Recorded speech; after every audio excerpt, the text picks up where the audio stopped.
Bienvenidos a 360 grados, una visión global de la noticia, un espacio para debatir sobre todo lo que sucede en Colombia y en el mundo. Iniciamos hoy 360 hablando de todas las reacciones políticas que ha despertado el anuncio del presidente Juan Manuel Santos de ir a buscar su reelección para terminar las tareas pendientes y darle una oportunidad a la paz. Ahora la pregunta es, ¿qué tanto las encuestas donde pierde la reelección podrá reversarlas el candidato presidente?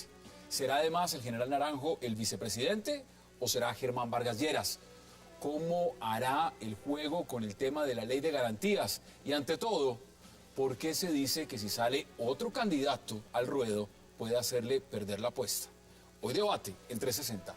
Y también en nuestro segundo bloque hablaremos acerca de esas estrategias que está usando el gobierno para evitar lo que parece una inminente guerra verde en Boyacá, sobre todo después de la captura de su nuevo zar, Pedro Orejas. El gobierno adoptará 3 planes para evitar guerra entre esmeralderos luego de la captura de Pedronel Rincón. ¿Qué pasa en Colombia con el negocio de las esmeraldas? ¿Y hasta cuándo se permitirá que siga siendo operado como está siendo hasta el momento? Hoy debate en 360 y no se muevan, que ya en segundos le damos la bienvenida a nuestros invitados.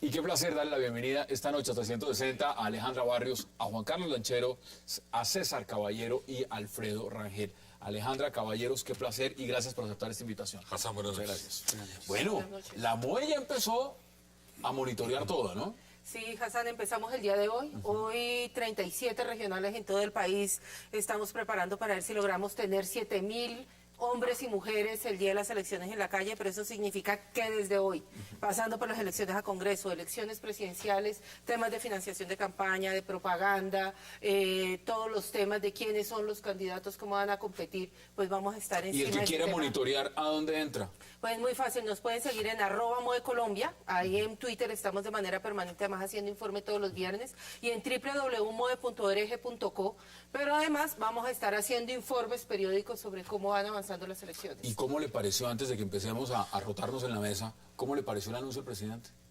Pues la verdad no es ninguna sorpresa, es decir, lo que se estaba casi que esperando era cuál era la fecha que se iba a hacer, si lo iba a hacer el viernes en Cartagena o Santa Marta, que se había definido, si lo iba a hacer el lunes, que es cuando la ley establece que empiezan las garantías electorales de manera ya específica, el 25.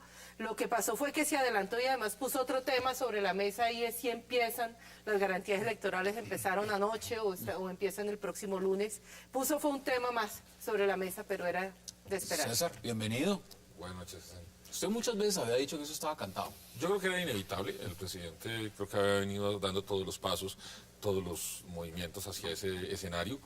Usted sabe, y yo lo he dicho varias veces, yo creo que la manera como se introdujo la reelección en Colombia pues es inadecuada, pero la Corte Constitucional la avaló y para mí me parece que es inevitable que cualquier presidente que se haga elegir va a tratar de ir a su segundo periodo. Entonces yo creo que era previsible, como dice Alejandra, y pues bueno, ya es colocar las cartas sobre la mesa. ¿Cuál cree usted que va a ser la estrategia?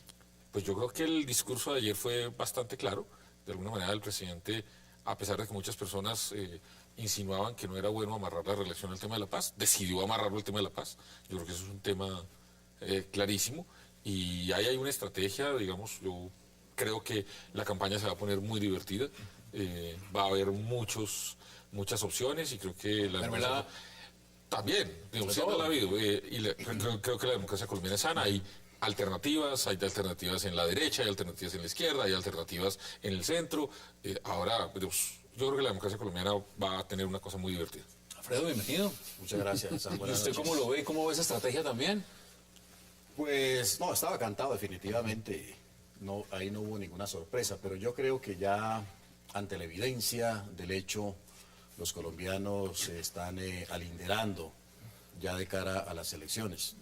Yo recuerdo solamente unos datos, la encuesta Gallup, de la última, señalaba que el 77% de los colombianos estaban en contra de la reelección.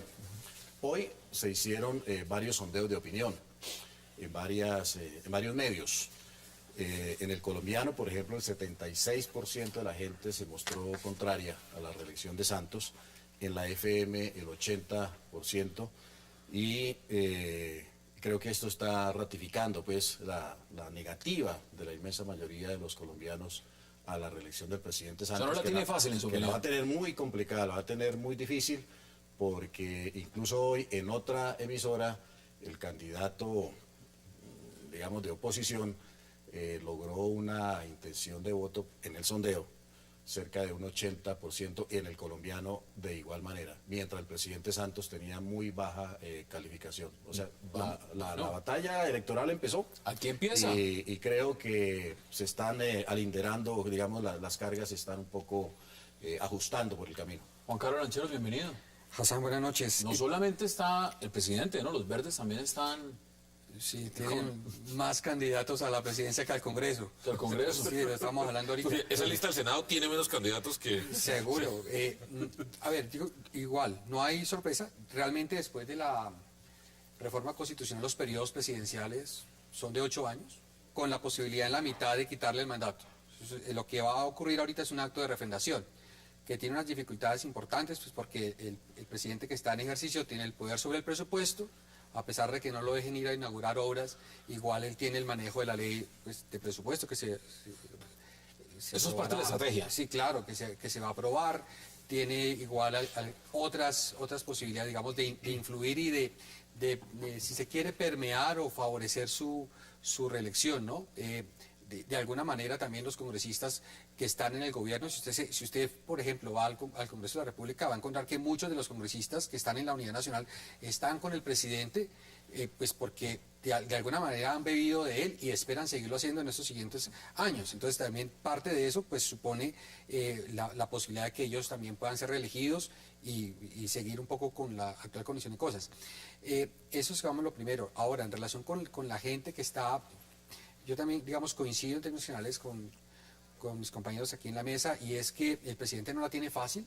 De entrada ha quedado hipotecado, o sea, en este momento la presidencia de Santos depende de las FARC, y ese era uno de los grandes riesgos que nosotros teníamos, donde las FARC hagan un atentadito como el que estaban proponiendo la semana pasada, antepasada, se acaba ¿Cambia el panorama? por supuesto, se acaba la reelección del presidente, o sea, no hay.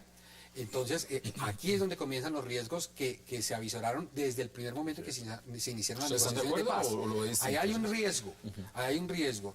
Y lo otro es, pues, que efectivamente el tema está en saber quién va a ser el segundo o el tercero en contienda. Porque lo que uno ve hasta ahora es que están arrancando las campañas presidenciales. Vamos a ver qué impacto tiene lo de esta noche, el anuncio, digamos, de Ingrid Betancourt. No sé si realmente ya está efectivamente interesada, pero eso... El sondeo es muy bajo. Sí, pero arrancando. A ver, yo como lo veo es, yo creo que como están los números hoy, es claro que todos los escenarios conducen a segunda vuelta. Yo creo que, digamos, Sí, no hay... primero, el candidato más fuerte dentro de sus debilidades es Santos, es el presidente. candidato a derrotar. Y yo lo que veo es que, evidentemente, él hoy, como están las cosas, tendría que ir a segunda vuelta. La pregunta es, ¿quién va a ser la persona que va a segunda vuelta? Si va el candidato de la derecha, si va alguno de los candidatos de la izquierda, que hoy entiendo ya tienen 2, 3 candidatos, si va un candidato de la Alianza Verde. Entonces, yo creo que eso va a ser muy interesante, va a ser muy sano. Yo quiero, Juan Carlos, creo que toda la campaña, siempre son campañas de riesgos, claramente. Evidentemente el presidente tomó el riesgo y la decisión de apostar un poco al proceso de paz. Yo no utilizaría que la expresión de que la reelección de él esté hipotecada a las FARC, eso es entregarle demasiado, digamos, yo creo que los colombianos están muy escépticos. El proceso de paz tiene preguntas naturales, preguntas sanas.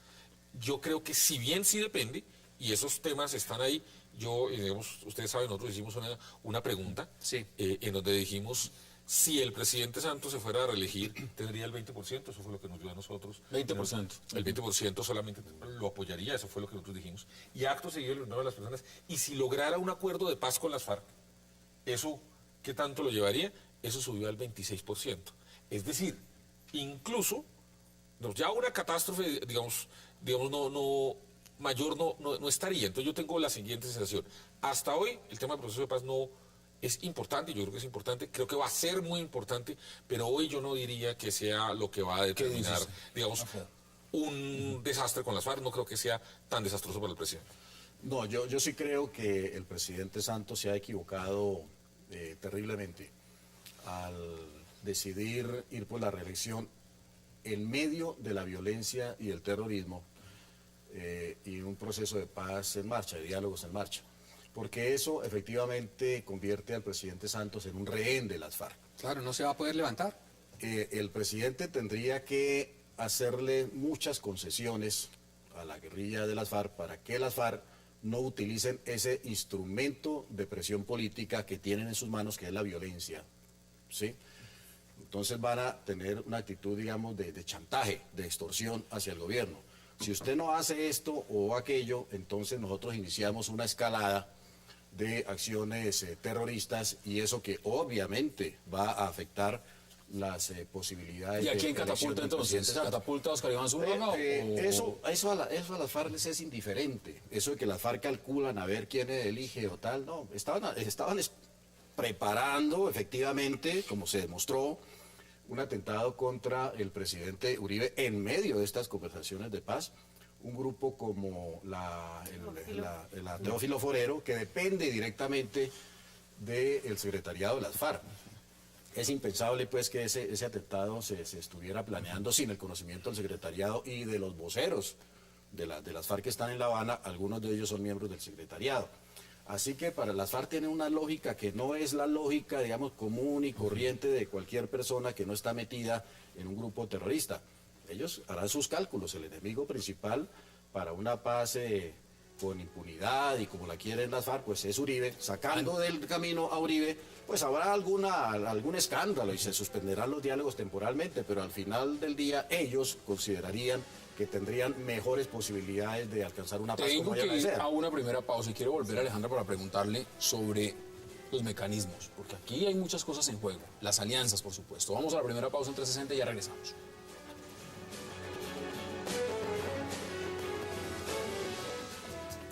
Lo natural te nutre más. Toma leche colombiana. Una campaña del Fondo Nacional del Ganado, FEDEGAN.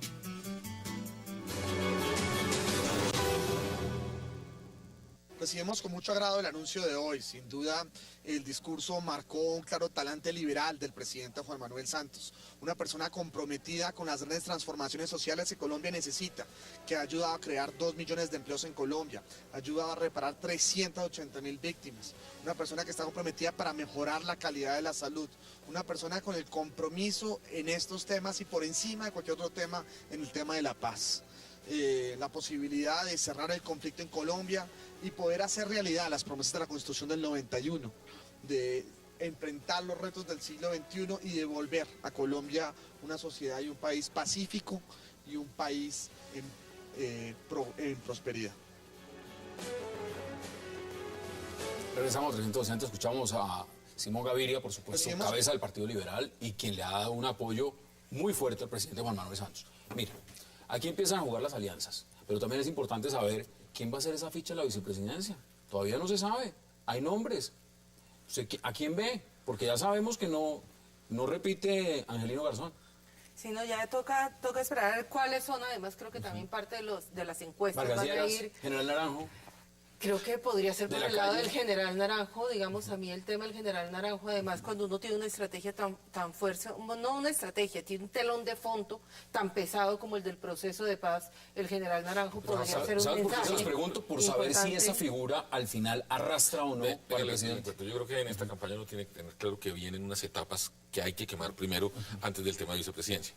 Primero hay que esperar el 9 de Partido diciembre. conservador, además, que primero- defiende el Partido pero entiendo, conservador. Primero el 9 de diciembre hay que ver cómo quedan las listas. Finalmente, quién encabeza qué, cómo están, quiénes son los candidatos, etc. Primer tema, que es el 9 de diciembre. Segundo tema, hay que esperar qué va a decir el Partido Conservador en enero. Entonces es una decisión. Que eso está más dilatado. Sí. Que no Tercero, pudieron para mí, hacerla en para mí, marzo. y aquí está Alfredo, a quien ustedes saben, aprecio, está en su campaña al Senado, pues probablemente yo va a ser senador, pues digamos en una lista que yo creo que va a sacar más de 6 senadores, pues están de sexto. Más de 36, pero A las 9 de la mañana del día de las votaciones ya es senador, a las 9 de la mañana. Las mesas abren a las 8, a las 9 ya le diría senador. Pero los 6 primeros de los 10 Ese es primeros. pronóstico de candidatos. Pero, Los 36 el optimismo, pronósticos de me parece candidatos. bien. Pero venga, les digo, yo tengo una sensación que es muy importante y quiero ponerlo en esta mesa, y es que por primera vez en muchos años en Colombia la elección de Senado va a ser determinante para la presidencia. Sí, claro. Yo creo que lo que pase en esa elección de Senado, y voy a decir por qué Senado y no Cámara, porque creo que lo de Cámara finalmente responde más a unas realidades regionales y ahí no va a haber, digamos, pero el Senado, como quede conformado el Senado, va a determinar un poco la fortaleza Sí, lo averiguaron. de los Sí, candidatos. claro. Ese día pasa otra cosa, y es la consulta de los verdes, que también va a ser un tema definitivo. Solo hasta Bueno, ese se van momento... por encuesta, ¿no? Sí, bueno, Sí, solo se hasta van ese bien. momento va a empezar a verse cómo es el tema de vicepresidente. Es decir, yo hoy pensaría que digamos que Muy prematuro. es un poco prematuro. O sea, es en ese momento, después de las elecciones al Congreso, en donde yo creo que tanto el presidente Santos como Oscar Iván Zuluaga, como Clara López, dirán, digamos, cuál es su fórmula vicepresidencial en ese momento. Entonces, yo diría que esos son como Los un poco ciclos. pasos. Ahora, una pregunta también, porque usted decía, los verdes en ese momento tienen más candidatos a la presidencia que en la lista del Senado. Ahora, precandidatos. Si lo miramos en la perspectiva, en esa alineación como está, ¿quién es el hombre a vencer? ¿El hombre a vencer está en la tercería? ¿El hombre a vencer es Oscar Iván Zuluaga? No ¿El es hombre a Santos. vencer es Juan Manuel Santos? ¿Quién es? Eso sí, Sí, sí, Santos. digamos, el Santos. Sí, es el presidente. presidente. Ese es el hombre a vencer. Sí, por es el supuesto. presidente. O sea, usted lo ve con todo, a pesar de que estamos mirando que en las encuestas sigue bajo, es el hombre a vencer. Mira, Seguramente sí, sí, no Hassan, hay- el presidente del presidente, claro un que sí. presidente que va a reelección, es un presidente que está tiene yendo todo con el toda poder, una tiene fortaleza. todo. Además del Estado. Esa frase Sí. que dicen en Colombia, que el partido mayoritario en Colombia se llama el gobierno. Exacto. Eso es una cosa... Sí, claro. Una además, planadora. Es una y planadora. uno no se podría imaginar una segunda vuelta sin que estuviera Santos. Sí, ese escenario yo no lo veo. Sí, no lo Ah, veo. no, Eso es sí. imposible. No. Inexistente. No, no. Sí, creo. no. Pero adicionalmente, Hassan, es que yo creo que estas elecciones se van a convertir en un plebiscito en favor o en contra del gobierno. Del proceso de paz. Bueno, ¿Del proceso o de todas las políticas en general? No, yo creo que del gobierno, Del digamos, gobierno, del gobierno. más del gobierno. Y obviamente dentro de la gestión del gobierno, el proceso de paz pues tiene un peso específico grande, yo considero que grande para la opinión. Así que en ese sentido va a ser una elección muy atípica, digamos, las próximas, las del año entrante.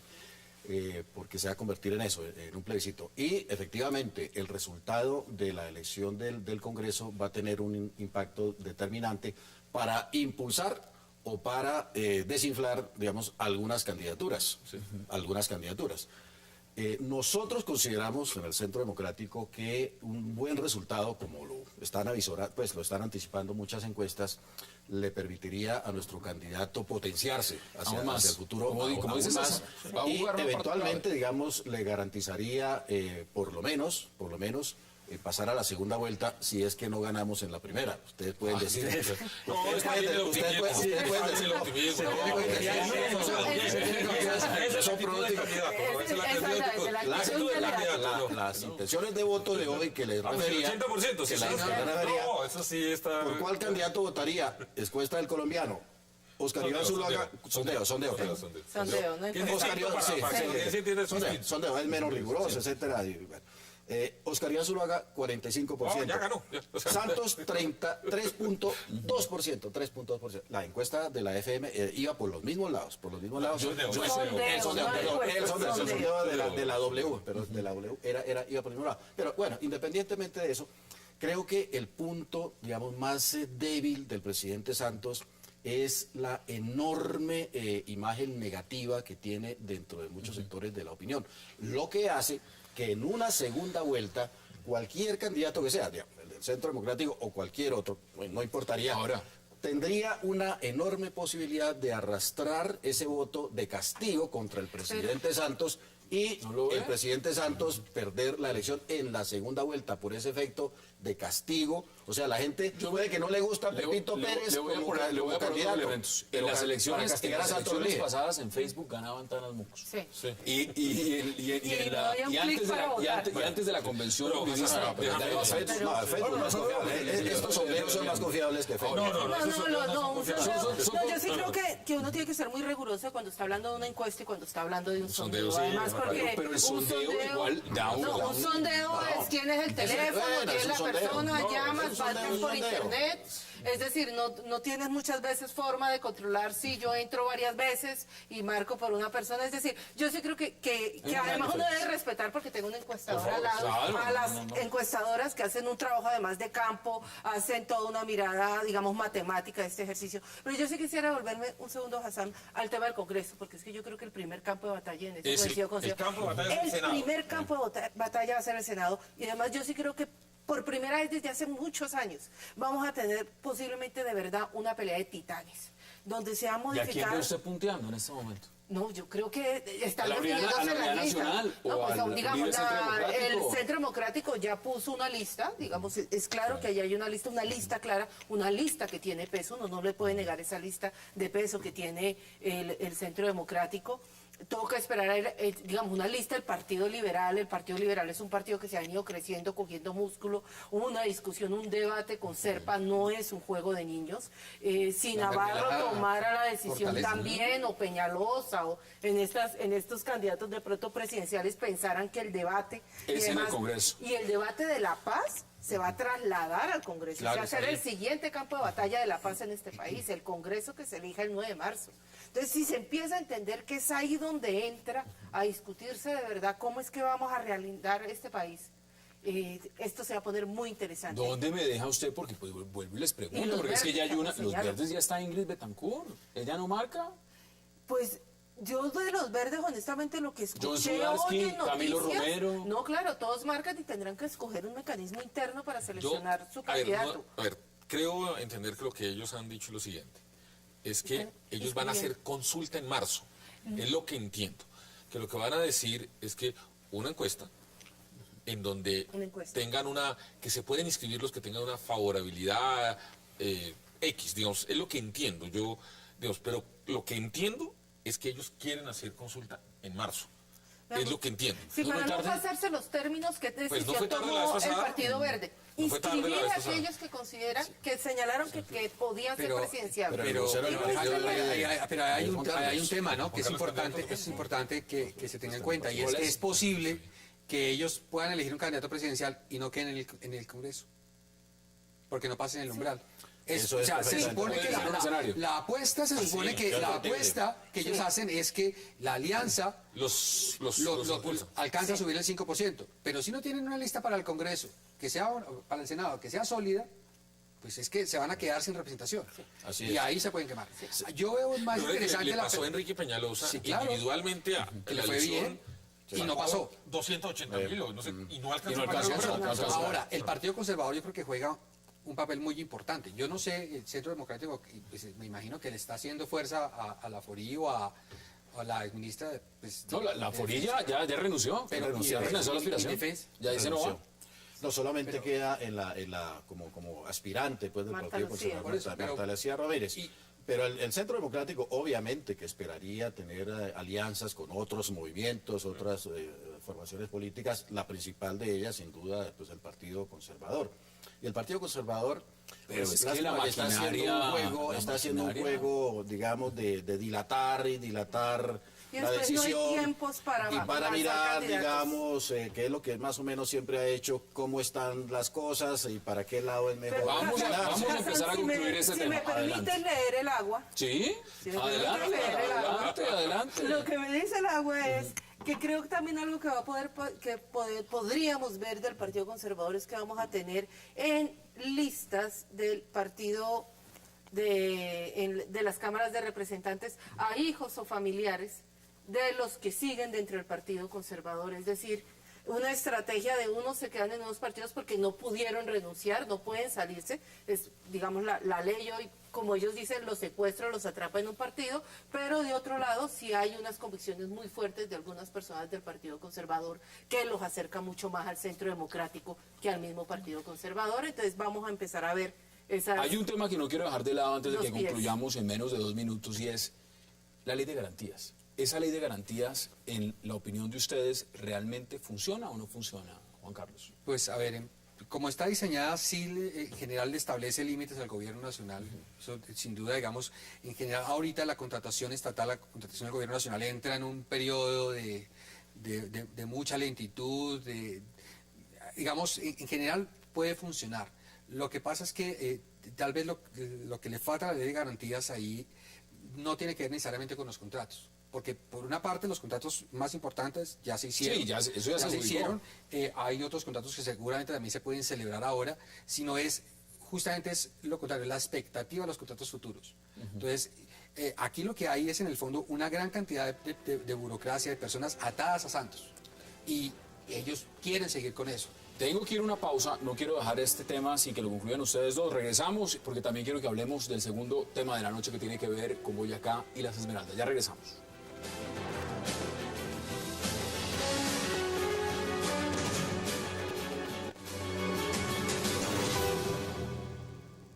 Creo que de pronto el que más había sostenido los medios de que el presidente se iba a reelegir, que iba a hacer su anuncio, que no había ningún plan B, que eso era para entretener a otros candidatos ahí.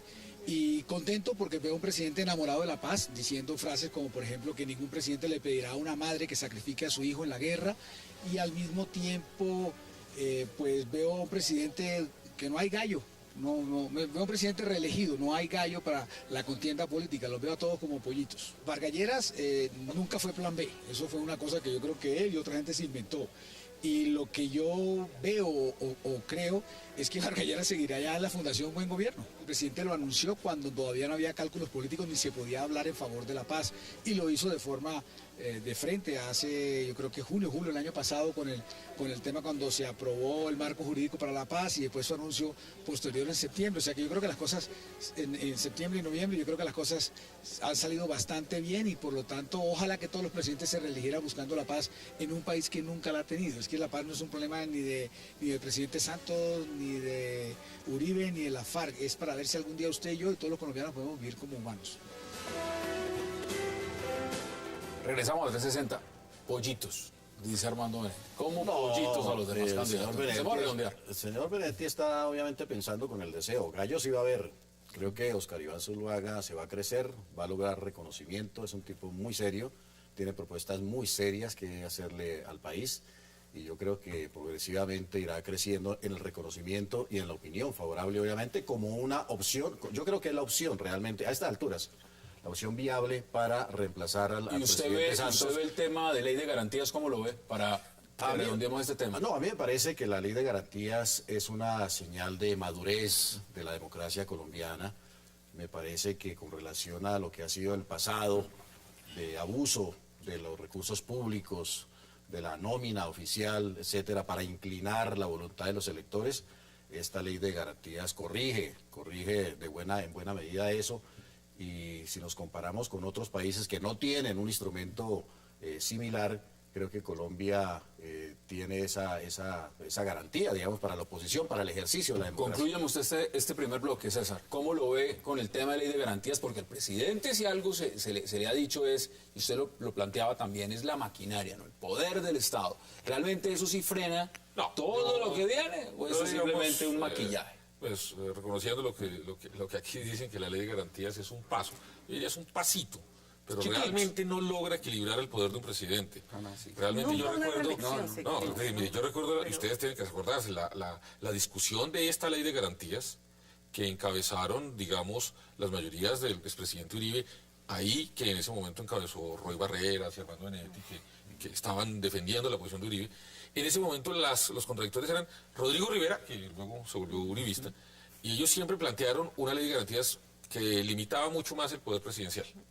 Y fue derrotado, digamos, porque esta es lo que es claro es que esta es una ley que fue hecha como a la medida de un presidente que quería reelegirse por tercera ocasión. Entonces yo creo que si bien es un paso, yo diría es un pasito, pero yo creo que hay que ser claros. El poder de un presidente es demasiado grande. Pero ¿puedo terminar? Sí, por favor. Entonces yo quiero tratar de decir, la ley de garantías es un pasito en la dirección correcta, pero el poder de un presidente en Colombia es tan grande que esta ley no alcanza a contrarrestar ni a poner en condiciones de equilibrio a los otros candidatos que tiene una democracia como la colombiana. El mejor argumento en favor de la ley de garantías y del control del gobierno es que el presidente Santos, apenas empezó a operar la ley de garantías, dijo: esta ley de garantías es demasiado restrictiva, no me deja gobernar, hay que cambiar, hay que acabar la ley de garantías. O sea que sirve. Eso o sea que sí sirve. O sea que sí. Bueno. Sí. Bueno, en eso tenemos Definitivamente una- sí. Vamos a cambiar de tema, porque también está pasando algo que tiene que ver mucho con Colombia. Colombia tiene las minas y exporta las esmeraldas más bellas del mundo, unas gemas maravillosas. Pero eso es una zona de candela. Y lo que estamos viendo es que desde que murió Víctor Carranza, se ha dado y empezó una nueva guerra. ¿Cómo ve usted lo que está pasando, Juan Carlos Lancheros, en Boyacá? Porque realmente esto no es cualquier cosa. No, a ver, Colombia es un Estado de Derecho en construcción. ¿Qué significa eso? Que hay zonas del país en donde el Estado como tal no tiene una presencia fuerte y sólida, donde la referencia de autoridad no es el Estado, sino donde son unos poderes locales.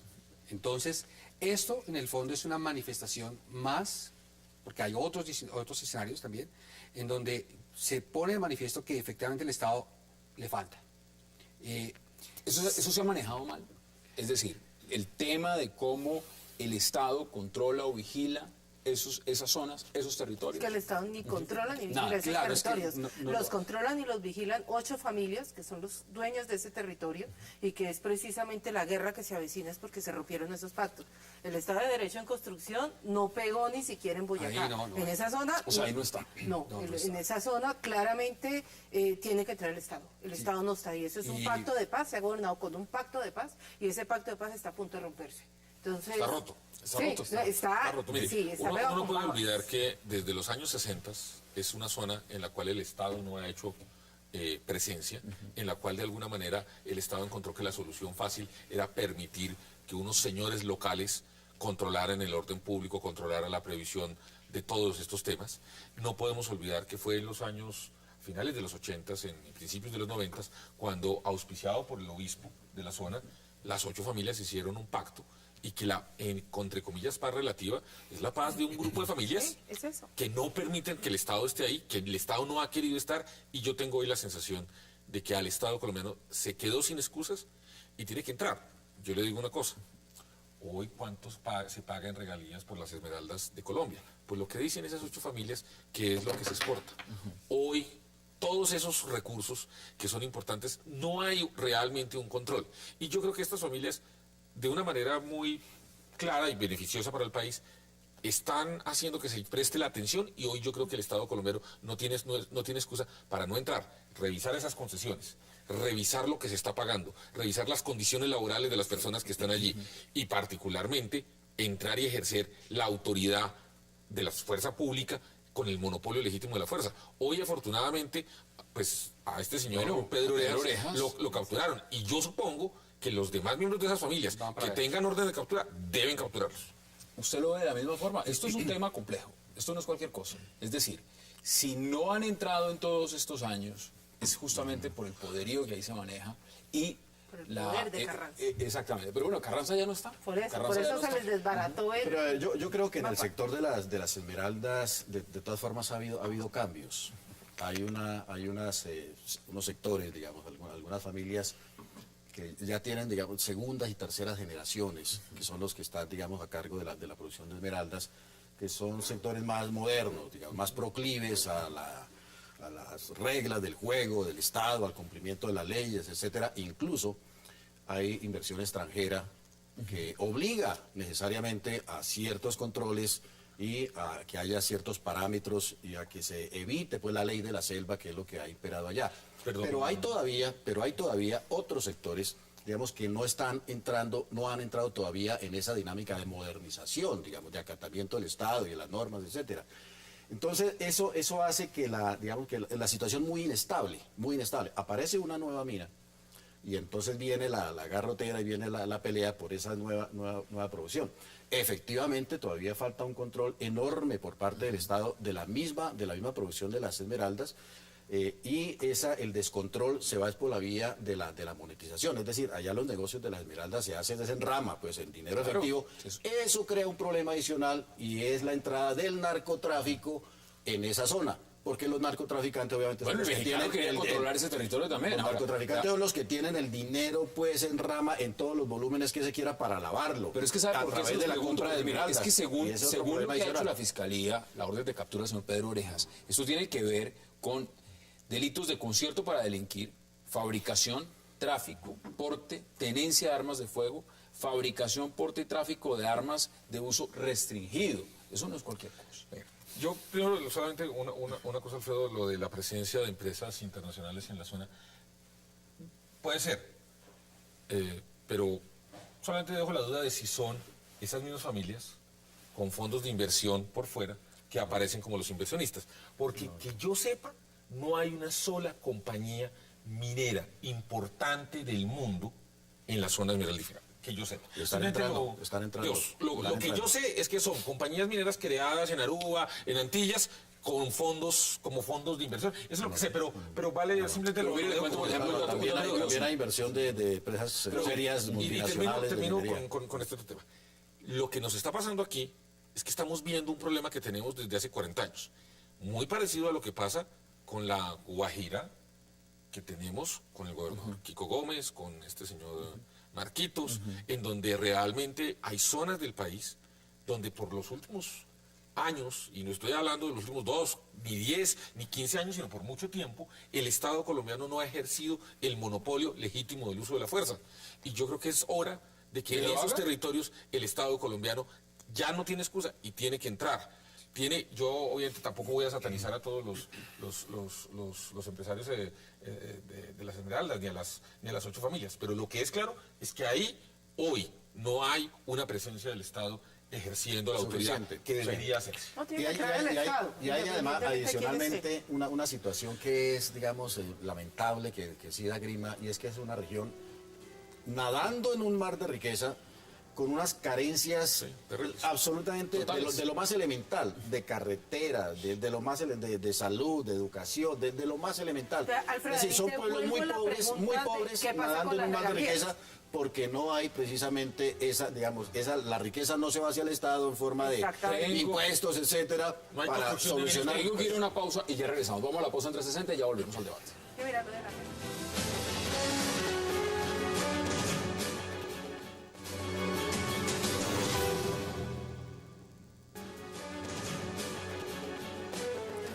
Regresamos a 360. Mire, usted decía una de las cosas que me parecen más interesantes de este debate y es presencia del Estado.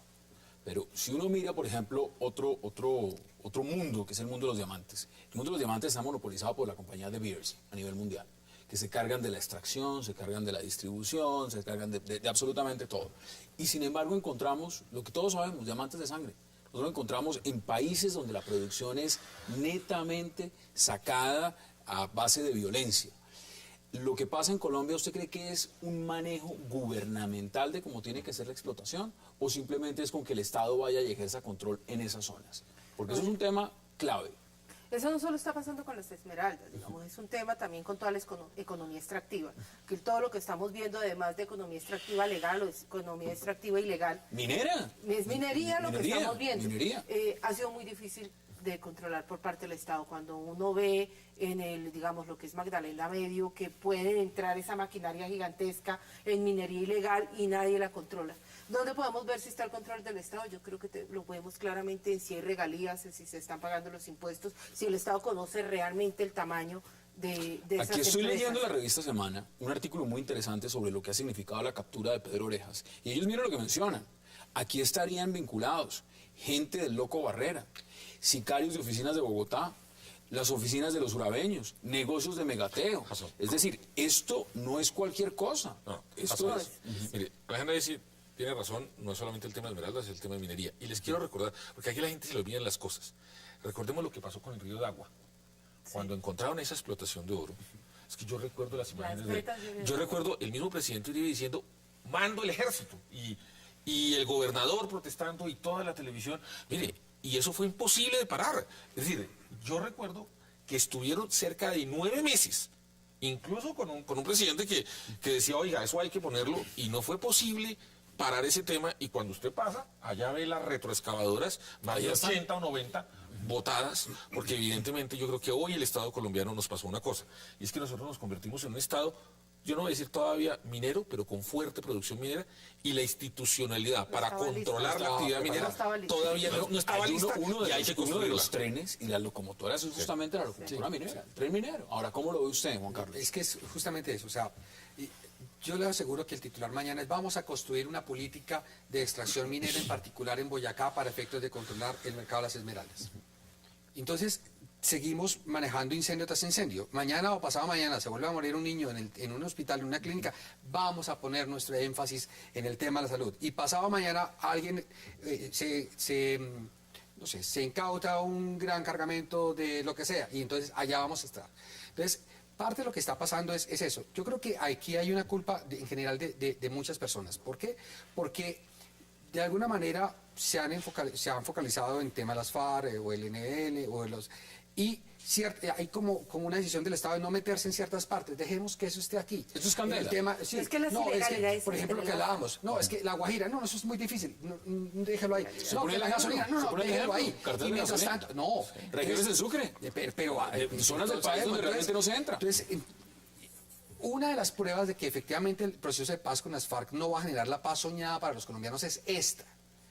Sí. Existen esos focos que no pero están por incluidos. supuesto. Entonces usted dice, bueno, Arauca, ¿cuánto produce el petróleo? Casanare, ¿cuánto? O sea, esto debe ser la maravilla. Y usted va y ve pobreza, regada por todo el mundo. Entonces, hay algo que debe estar ocurriendo. Entonces, la Guajira, semejante departamento tan rico en tantas cosas, y mire la miseria que hay rampeando. Entonces, ahí es donde uno extraña la política del Estado, es ver dónde está, digamos, esa mano negra de la corrupción. Y yo no lo digo de forma retórica, sino que efectivamente hay algo que está pasando, que el país se lo están robando. ¿Cómo es posible todas las regalías que a Boyacá le han robado, que le han sacado del bolsillo? Fruto de esto.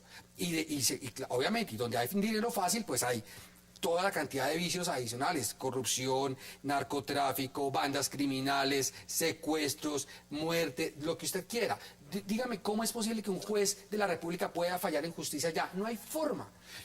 O que haya un policía que se pueda enfrentar a ellos. No hay forma. Si no hay una presencia institucional, una apuesta de verdad por querer desarmar ese tipo de cosas. Empecemos a redondear porque tengo que ir a las conclusiones. Nos quedan menos de 3 minutos y medio. Aportar un elemento adicional. Yo recientemente he tenido que hacer algunas encuestas sobre sectores. Y cuando uno empieza a decir, bueno, el sector de la construcción, los sectores...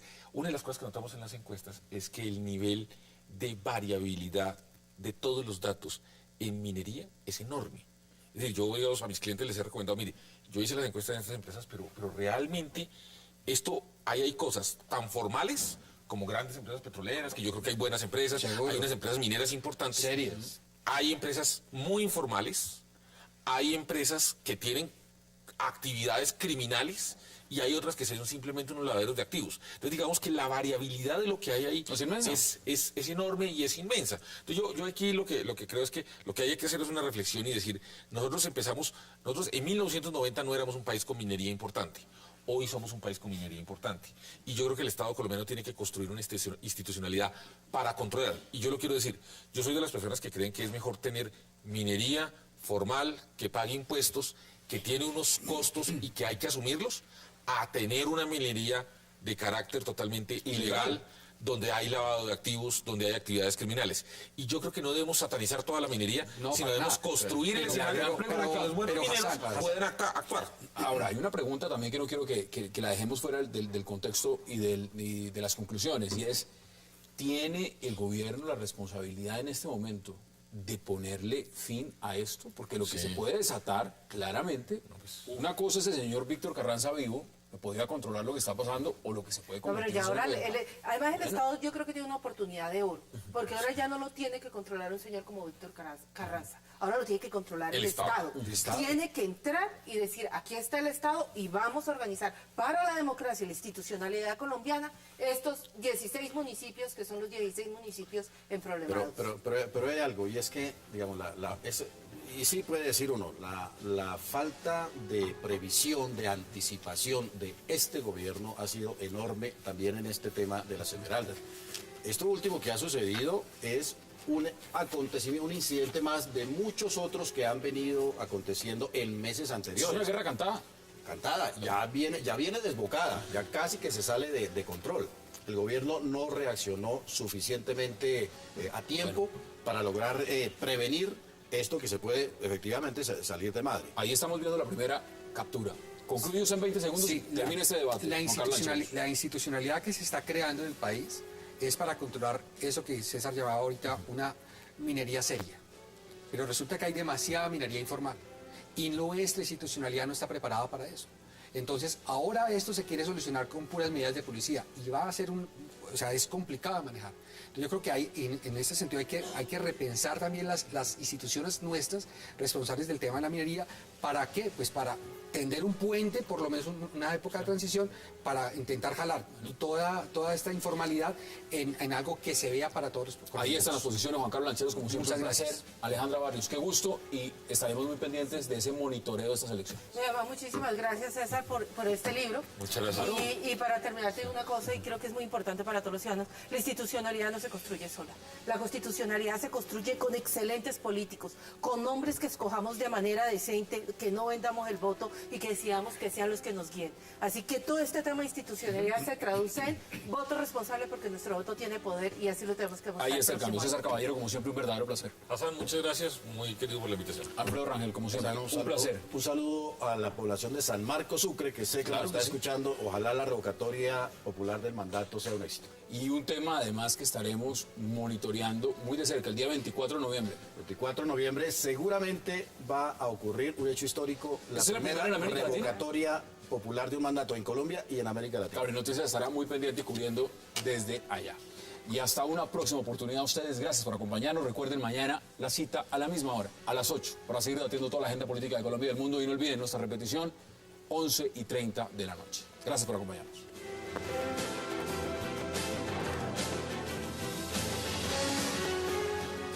Expreso Bolivariano, vamos por Colombia, presentó 360 grados. Volkswagen.